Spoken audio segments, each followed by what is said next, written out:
Stumble on the opening day of the WTC final between Australia and South Africa at the Mecca of cricket in Lords. Well, Australia, after being asked to bat first, they could only manage 212, and one thought that South Africa are clearly on the top courtesy Kagiso Rabada's 5-wicket haul. But then in the second innings, it turned out to be a complete masterful show by Pat Cummins and company, which was obviously led by Mitchell Starc here. He got rid of Aiden Markram pretty early. So was the case with Ryan Rickleton. He was dropped early on. In fact, Wiaan Mulder was the one who got dropped early on, but then his promotion to number 3 did not really work any wonders for South Africa. He was bowled by Pat Cummins, the Australia captain, and towards the frag end of the day, it was Tristan Stubbs who lost his wicket to an Hazelwood gem, and South Africa are clearly in a spot of bother at 43 for 4.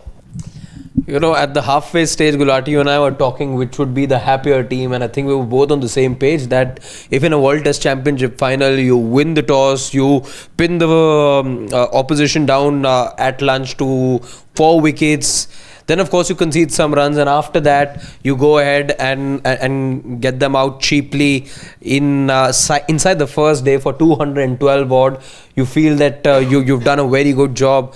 But look how the pendulums completely, swung the other way.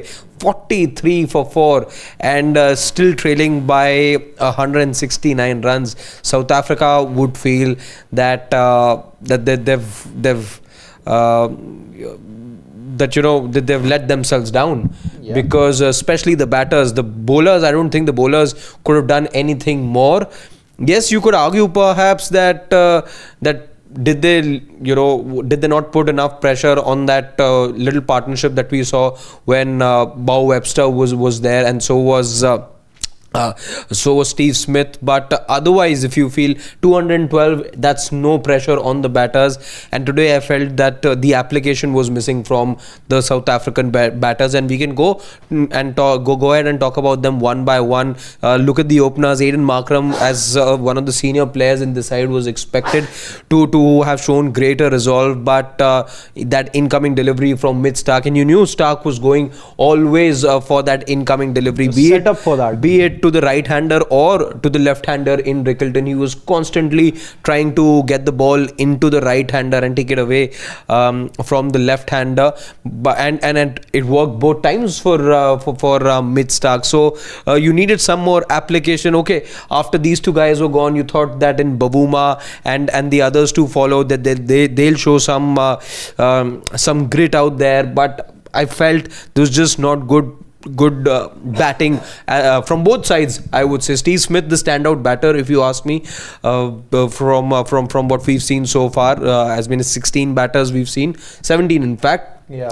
That we've 16 that we've seen so far. But if you ask me, could they have done something better?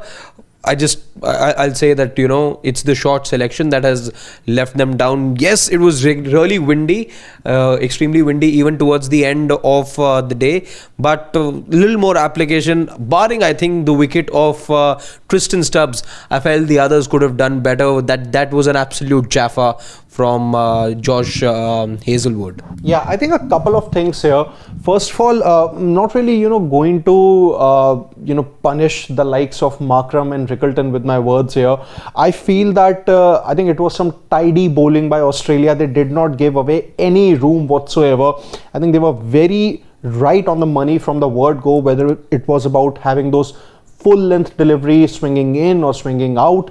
I think everything was pretty much top-notch, and for that matter, even the back of a length deliveries or even the good length deliveries, I think they were pretty consistent. To hit that spot consistently, it actually reminded me of the spells that Australia delivered to the likes of Rishabh Pant in the Border Gavaskar Trophy earlier this year.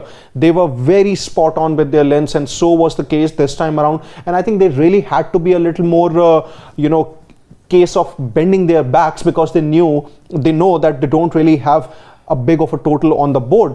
But two things, here. Wiaan Mulder, I'm not really sure, what inspired this kind of selection by South Africa. To have him at number 3, I'm not sure how good of a decision it was. You could have probably gone with someone like a Tony Josie, who is a part of this 15. Yeah, he could have been your opener. Could have batted at number 3 for that matter. To have Mulder at 3, you wanted maybe a counter-attacking option, but then 6 of 44 is no way near to being a counter-attacking innings. And I think I'm going to criticize a bit here Temba Bavuma. See, he is the captain, he is the leader of this team. He has to step up.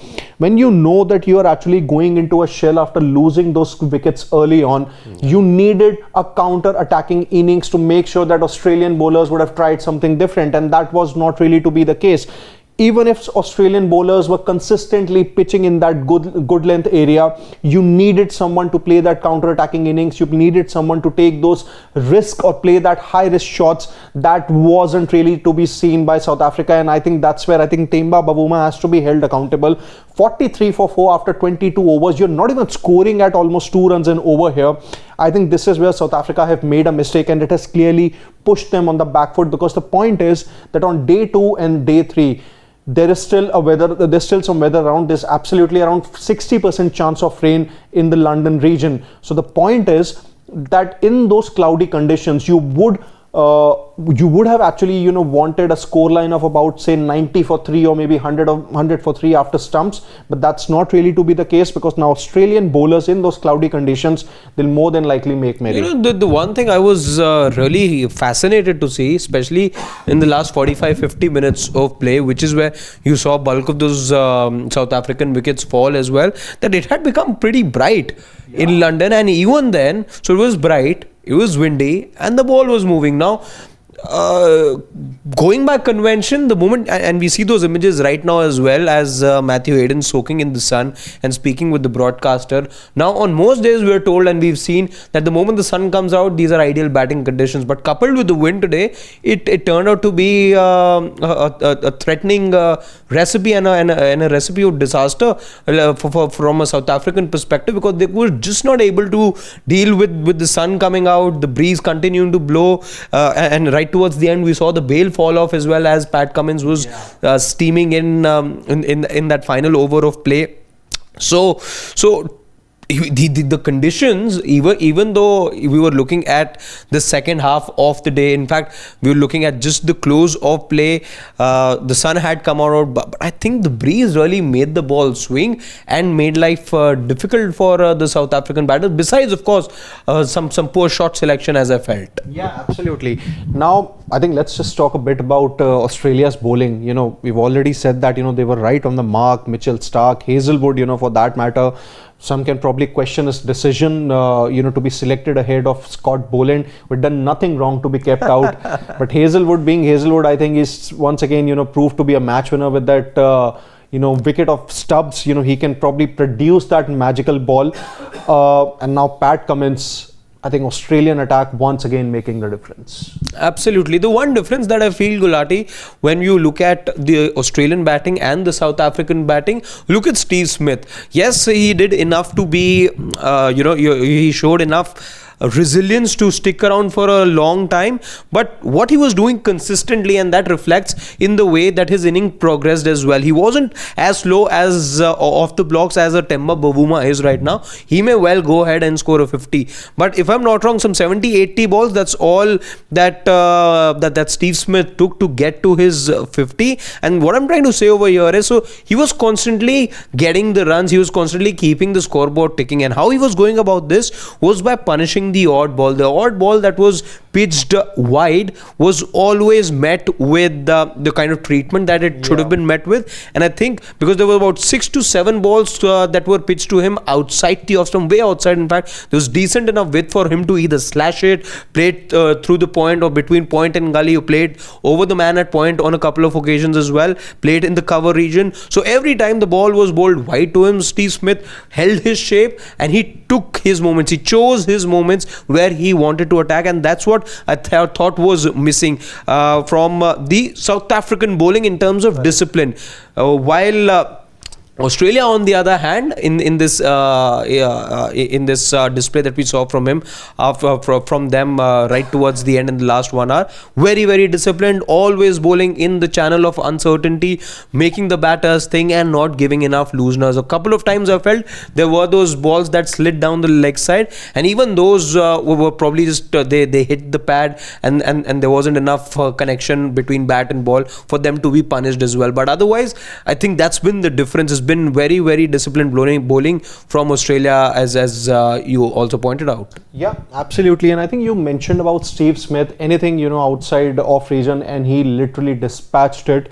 The point with Australia is that at least in case of Steve Smith, Bo Webster and Alex Carey, they showed some kind of resilience, and that is one of the major reasons why they could actually propel themselves to 212 after being 67 for 4 at one stage. But now, we get back to Australia's batting here, specifically the top three. Temba Bavuma, he specifically made a comment, before the WTC final that, you smell a chance when you see that Australia's top three here. And clearly, South Africa cashed in on it. Khwaja once again proving to be susceptible to that swing bowling. No runs of 20 balls. Labus Kakne struggling. He was getting, so was Green. In his own words, he was getting boomerad in Australia. Today he got rabada. But yeah, the woes continue for Usman Khwaja.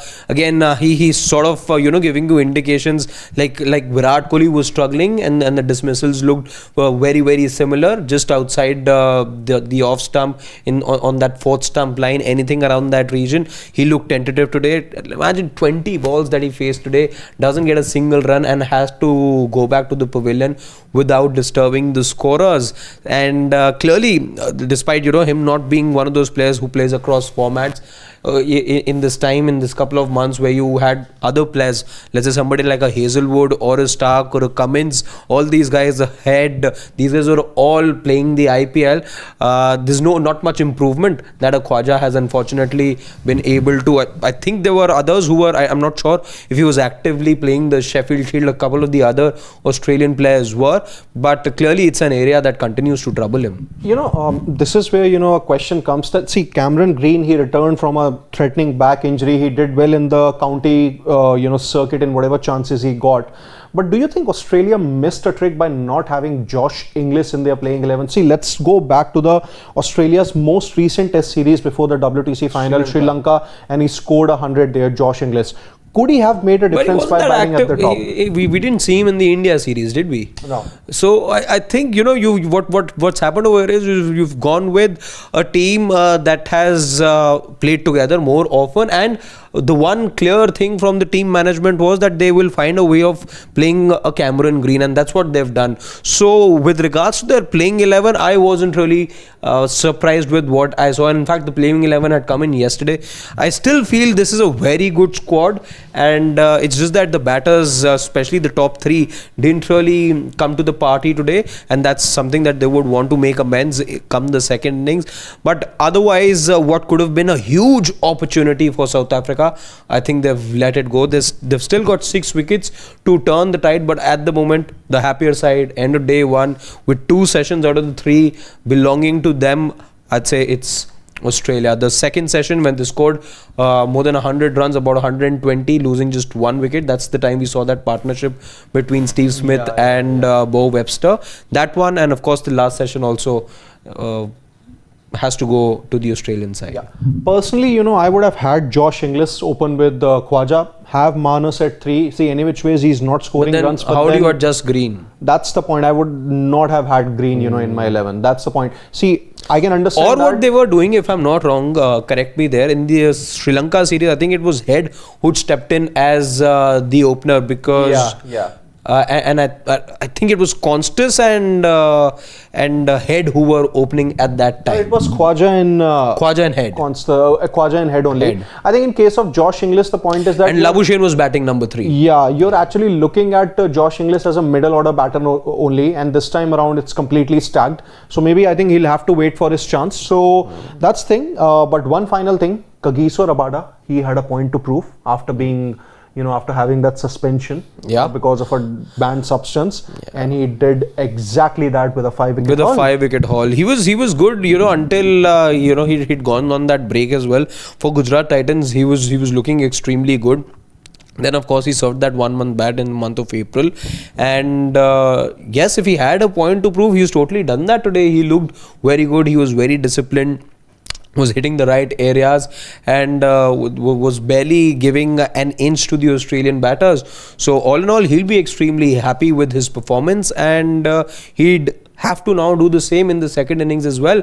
It's job only half done for him, in fact, with the bat as well, who given where South Africa are right now, and we know that he can hit the ball a fair distance, Kagiso Rabada, so he'll have to do much more, and but for starters, he'll be extremely happy with his effort. Yeah, absolutely.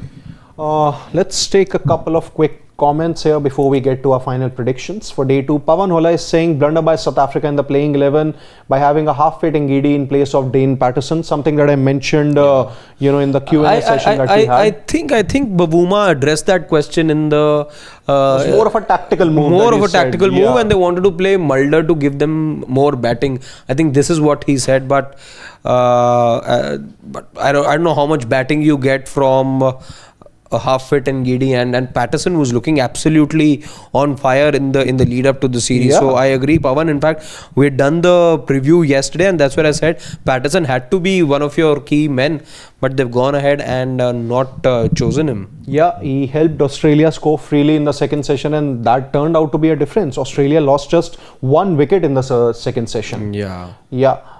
Priyanshu says it's the GOAT trio of Stark, Cummins and Hazelwood. Yes, every time these guys come together, you ask an Indian fan and they'll tell you how menacing that these guys can be. Daniel Matthews says that using loopholes of playing only 2 test series and then qualifying, but truth be told, this, more often. This is what they were given. That is a problem that there is in the WTC cycle. I think even I have also mentioned it in one of the previous dugouts that you need to set a criteria for the number of matches the teams play, that you need to play at least a total of 14 matches, and then only you'll be eligible for qualification. Played 12. Yeah, they just played 12. Same was the case with New Zealand also during the COVID time. They could play around 10 to 12 odd test matches. So that is where this problem lies, and I think this is something that ICC need to address. Yeah. Freaking awesome as a comment that it's easier for any bowling team if you keep playing dots without scoring and not rotating the strike. That was the case with South Africa. No demon in this wicket. Just play your usual cricket and score 3 to 4 runs per over, and that's something that South Africa did not do. And I think South Africa, Bavuma is guilty of that. I think the South African batters, especially after they lost their openers, got into a shell where they were. It looked like more of a net session where the batters allowing the bowlers to have a complete go, and it's a session where you're probably trying to embolden your bowling unit more. You're trying to give your bowlers confidence. These are guys who were running in with so much of confidence and didn't need that extra boost of confidence, because once South Africa got into a shell, there were hardly any efforts being made to disturb the bowlers' lines and lengths. Correct. There was no walking across, stepping down the track, nothing for the bowler to make adjustments to the line and length. So it was very passive batting. If you ask me, from South Africa. Yeah. Last couple of comments. Nashli saying what an insane third session, 9 wickets. When have we seen such a game? Not the first time, definitely not the last time. Can actually think of a couple of it happens occasions. In a World Test Championship final. I can tell you, there's an Indian team that I know of that lost 7 wickets in the last session. So things happen. Yeah. Oh man, Sarat Chandra has a great comment. 212, it's all on that number. He's talking about the 1999 World Cup semi-final against Australia. Another match that we had talked about in the evening. Yeah. Nashli is saying South African fans were cheering even singles, especially when Bavuma scored his. I think if South Africa go on to lose this test match, or maybe let's say not secure any kind of lead in the first innings, then Bavuma should hold majority of the blame for it because of the shell in which he got into. I think. But remember, he's still not lost a test match. Yeah. in his limited career as a captain. Would be the first one this time around. Nashley has another comment. Kevin Peterson was saying in commentary how South Africa need to play with a bit more aggressively, more like baseball rather than this defensive approach. Absolutely, they gave the full chance to Australian bowlers to make a comeback, and guess what? That has been the story on day one. GGK is saying South Africa will win. This is 2025 year of that infamous C word. Come on, Babuma. Let's see, what happens. And last comment, I think we'll take of Partha Pratim Das. So after day one, what is sure is that there'll be a result for this test match. Absolutely. What is also, I think, sure is that you're not seeing full 5 days of cricket. You're seeing a result come very soon. In fact, if this is how it is to go, maybe day 3 and early day 4, not even one full session, maybe on day 4, if this is how things are to go. Assuming weather holds up well on day 2 and day 3. So that's about it as far as this discussion on the opening day of WTC final is concerned. Quick thoughts or quick prediction on day 2. I expect South Africa to be bowled out under 120, with Australia securing about 80-90 run lead. I'm going with, because yes, I know Bedingham has been one of their better batters in this WTC cycle. In fact, he's got the most runs for South Africa. But clearly there's something missing with this team right now, and they've lost 4 of their top line batters.